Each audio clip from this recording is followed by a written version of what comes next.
Kevin Clovers, and today guys are Brandon DTM. It's been a while, alright? Franklin went from student to Kingpin, Snowfall season 1. Now listen, haven't seen the show, so let's see if Brandon can convince me to watch it, alright? Nothing happened. Let's get to the video. I bet. So the scene opens up and we in South Central LA. It's the summer of 1983 and we get introduced to Franklin Saint, a smart kid just trying to make some shake, selling some Reggie for his uncle since he ain't go to college. Why he's doing this instead of trying to go to the league?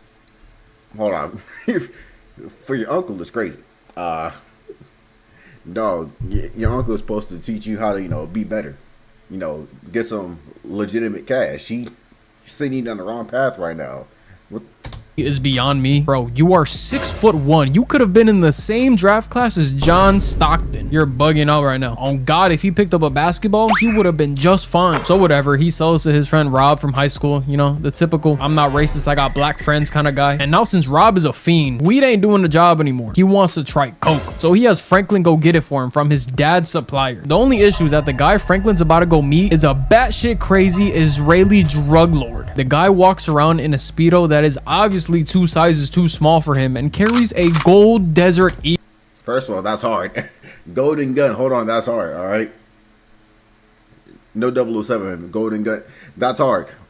First of all, call me scary all you want. If you, my friend, are trying to get some crack cocaine, I will not go get it for you. I'm not going to your supplier, bro. I'm not that, bro. I'm a nerd, bro. Insider, indoors, SpongeBob type beat. I'm staying inside. I'm not going over there. I'm sorry. Eagle with him at all times. That boy Rob done set my son up bogus as hell. So because Avi won't give him the product, Franklin just volunteers to sell it for him. He asks him to front him a key. Completely optional, by the way. He could have just went home like nothing ever happened, but he volunteers. He swears up and down he could do the job. So Avi's like, okay, fine, and hands him a bulletproof vest and ups pole on him. But Franklin ain't no hoe, so he thugs it out and passes the test. Avi wasn't actually gonna shoot him. This is some Boondocks level activity. Boondocks episode 1, Riley shoot somebody out of the window. This is some Boondocks level activity, bro. What are we doing here? He just wanted to test him to see if he was gonna be scary or not. You feel me? And Franklin passed with flying colors. So now Franklin has exactly 24 hours to sell an entire brick for his GGs. You do not want to be in bad business with the Israelis, I'll tell you that much. Franklin, with a stupid ass smirk on his face, brings this shit into his uncle's crib, who is scared. Bro, I sell weed, bro. I sell the herb. You're bringing white powder in here, bro. I only sell the green, not the white. What? That's above me, bro. If I was uncle, I'm like, listen, I know I kind of brought you into the drug the drug business, but like only at like entry level. I didn't tell you to go to Al Capone levels, bro. You're wilding. You're wilding, young one. Shitless. And I can relate, because if my dumbass nephew brought Israeli coke into my house, I'd have to whoop his ass right then and there. Because what the fuck are you doing? Are you insane? Jerome tells him to go kick rocks, but his girl Louie decides to help him so he doesn't die. You know what I'm saying? Like any good auntie would, right? Shorty can't help you with a lick of your homework, but she could help you move some weight. Now Louie and Franklin are at Claudia's club trying to sell this shit, and when I tell y'all, the second I laid eyes on Claudia, I would have risked it all. When I tell y'all, this is pristine, and I mean pristine marinated milk, right? Hey man, Berleezy has made this music so popular in his old videos with the intro roast. I know you see, like, bro, like he made that so popular, bro. Here, oh my goodness. We then learned that Claudia and Louie used to mess around back in the day and shit and had a bad breakup. I'm pretty sure that's why she smacks Louie with the gun. And now she's about to blow Franklin's head off his shoulders. But since Franklin's product is so pure, she buys the whole thing off of him. Now Franklin's feeling all high and mighty. He feel like he don't won the lottery. He's high on life right now. But then he sees his homeless daddy in the streets. Talk about it. Dang, that's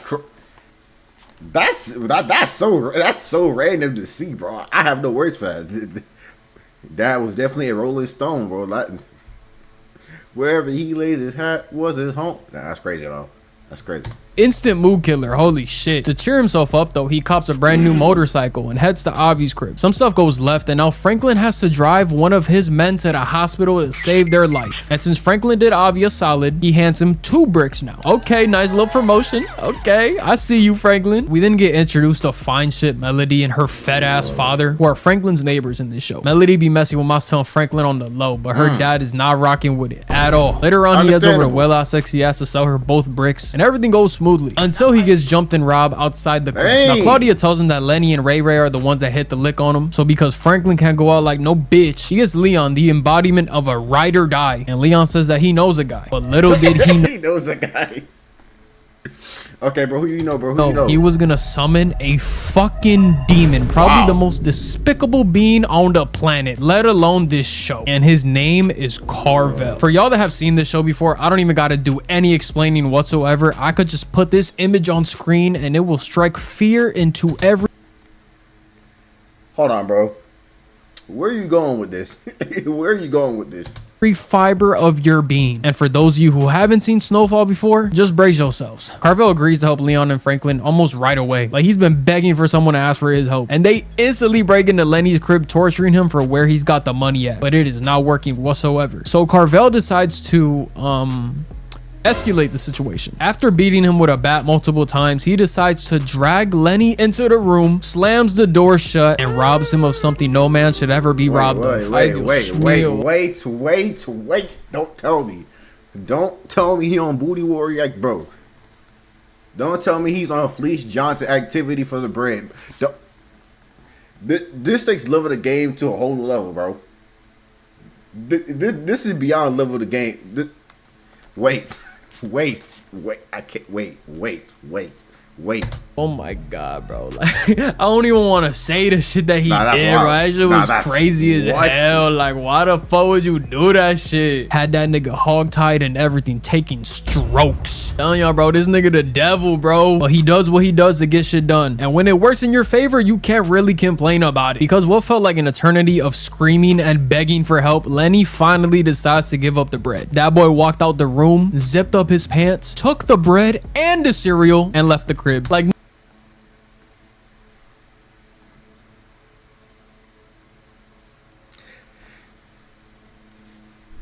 what do you say to that?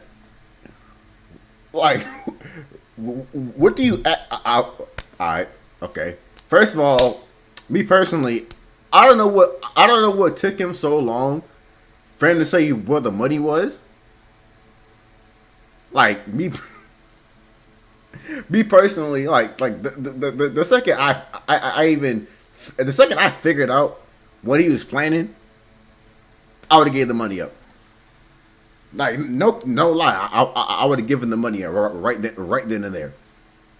Cause, bro, you know, who do you think I am, bro? I'm handing over the bread immediately. No questions asked, bro. Nothing happened, bro. Nah, Lenny, you done got robbed 3 times, gang. This is it, bro. You're going out sad. The type of give back you gotta get on Carvel has to be felt for generations, because this was genuinely insane. That boy gave you the bicho tazo, bro. He gave you the hammer. Fuck 7 minutes of heaven. That nigga gave you 7 hours in hell. It's the next day, and Franklin asked Jerome for a strap because he knows what kind of demon he's dealing with. He's gonna try and steal his money back from the booty bandit. Bro, forget a gun. You might need a nuke. You just seen what he's capable of. You really think you could take on Carvel by yourself? You crazy as hell. So, hey man, go over there to JJK, hit up Megami, and tell him to summon my Haraga. Battle of the Ages, I'm just saying, bro. Oh, boom, we get to Carvel's crib, and they see this brand new Cadillac with brand new rims staring right at them. All the money they got from Claudia just right there, sitting in front of them. Bro, the way my heart would have instantly sunk to my ass, bro, I would have been insanely upset, bro. This nigga done blew the bag already. They then enter the crib, and we see Carvel high as giraffe box. Eyes all droopy, probably some drool coming out of his mouth. Legs weak as hell. My son can't even stand up properly. So we know for a fact he ain't gonna put up no fight whatsoever. Should be a pretty easy job. They then put bro in the trunk and take him to Avi as payment, which is kind of crazy. But Unc says, nah, bro, y'all little niggas gotta clean this shit up yourselves. This is your issue, not mine. And he hands them a shovel. Now they look terrified. They do not want to do this shit. If it was Triple H though, he would have no issue whatsoever. Franklin and Leon are driving into the desert, and this man escapes like Houdini out the car and just goes running off. But Leon was able to shoot him, so they're able to track him following his blood trail. Now they find him after a very short game of hide and seek. Like, bro, not even trying. He looked like that meme of Shaq hiding behind the... Yeah, brother, you're not that stealthy, bro. You're, like, granted, you might still be a little bit under the influence, just a little bit, but at the same time, bro, you should know you're not hitting. You're, like, if my feet are in the shadows, come on now. I know I'm not hitting, bro.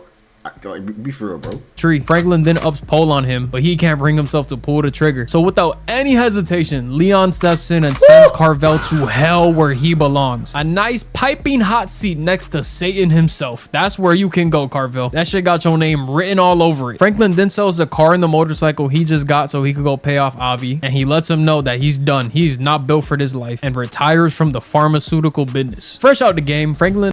Respectable. Absolutely respectable. Because in the span that you joined the game, you've experienced too much wild stuff in one sitting, bro. Like, you've got so much story time animation content, and just those few days alone, like, bro, yeah, pack that up.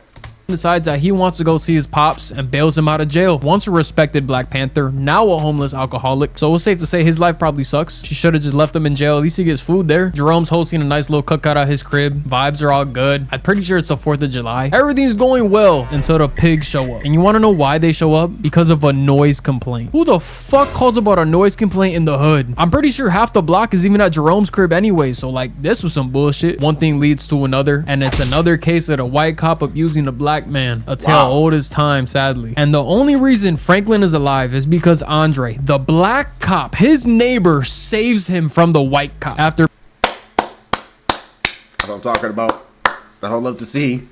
That's what I love to see, baby. Let's go. That's what I'm talking about. Being choked out, he realizes that no matter what, the cops are gonna be on his ass. So he might as well make as much bread as possible while he still can. So now it was Franklin, Leon, and Kevin forming a team together to push Avi's product. Now he runs into an issue when Claudia can't buy all his product because she'd literally die. So he's got to figure out another way to move all this coke. But the problem is, coke is a white man's game. The hood cannot afford to constantly buy it over and over. And the Mexicans got their own shit going on. So if you can't sell in your own hood, you can't sell to nobody. But just like me, when somebody plays NBA Youngboy in the big 2026, Franklin does not listen. He pulls up on the Mexicans like nothing and instantly gets jumped because, you know what I'm saying, black kid in the Mexican territory uninvited, you wildin' like crazy, bro. Especially in the 80s. Nah.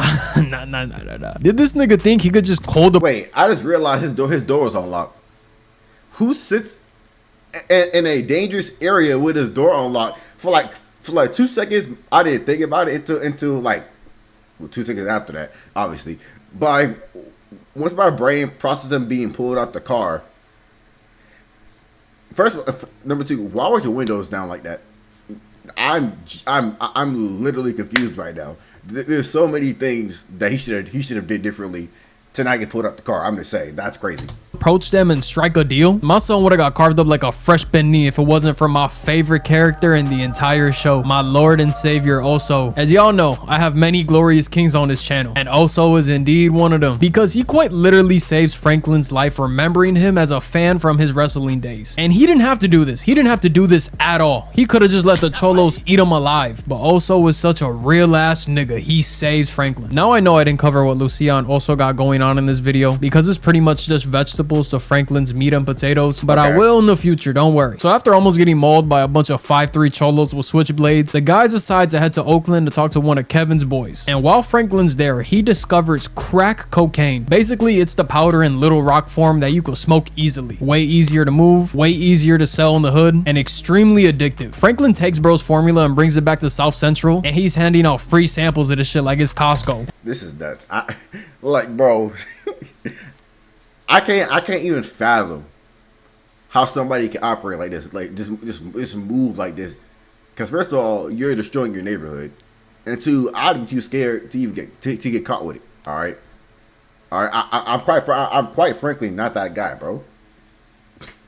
I can't Like this is above me, bro. Like I don't care how poor I am. This is above me, bro.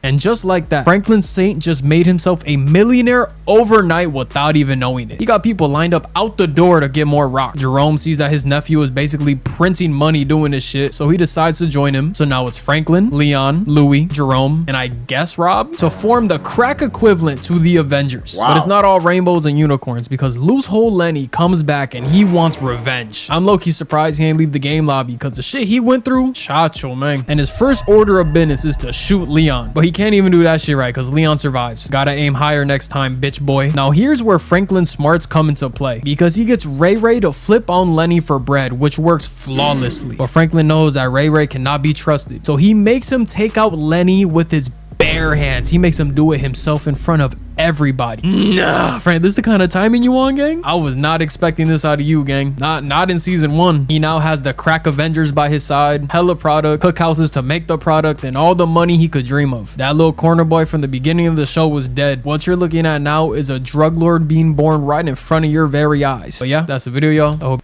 That's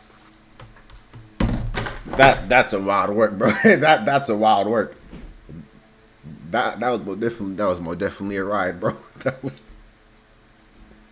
I ain't built for that. Yeah, I'm not built for that. But I'm gonna get up out of here, like, comment, subscribe, and all that. Until next time, love y'all. Peace.